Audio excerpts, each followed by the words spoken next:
Sir endoscopy spine பண்ணாலும் restriction இருக்கா ஏதாவது? எந்த ஸ்பைன் சர்ஜரி பண்ணாலும் ரெஸ்ட்ரிக்ஷன் கிடையாதும்மா.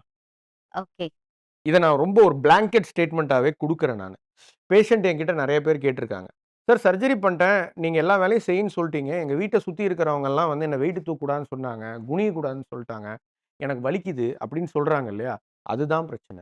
டாக்டர் சர்ஜரி பண்றதே உன்னோட வேலைய நீ போய் செய்யறதுக்கு தான். ஓகே.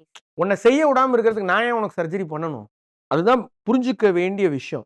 எண்டோஸ்கோபிக்கு, கீஹோலு, ஓப்பனு எதுவுமே கிடையாது. எந்த சர்ஜரி பண்ணாலும் நீ நேத்து என்ன வேலை செஞ்சுட்டு இருந்தியோ, அந்த வேலைய நாளைக்கு செய்யணும். அதுக்கு நீ ரெடி ஆகிட்டு போகணும். அதுதான் என்னோட வேலை. அதுதான் உன்னோட கடமையும் கூட. கரெக்ட்டா இல்லையா? இப்போ நீ வந்து ஆங்கர் வேல பார்த்தா தான் உன்னோட லைஃப், உன் ஃபேமிலி ரன் ஆகும். உனக்கு ஒரு பிரச்சனை வந்துச்சு, என்கிட்ட வந்துட்ட. நான் அந்த பிரச்சனைய சரி பண்ணி, அந்த வேலைக்கு தானே உன்ன திருப்பி அனுப்பணும். உன்ன வந்து 5 நிமிஷத்துக்கு மேல உட்காரக்கூடாதும்மா அப்படின்னு சொல்லி நான் அனுப்பிட்டேன்னு வச்சுக்கோங்களேன். உங்க வீட்ல இருக்கிறவங்களோட லைஃப் என்ன ஆகும்? So, whatever type of spine surgery it may be, after a period of time எல்லா வேலையும் செய்யலாம். அதுக்கு தகுதிப்படுத்திக்கிட்டு திரும்பி போகணும்.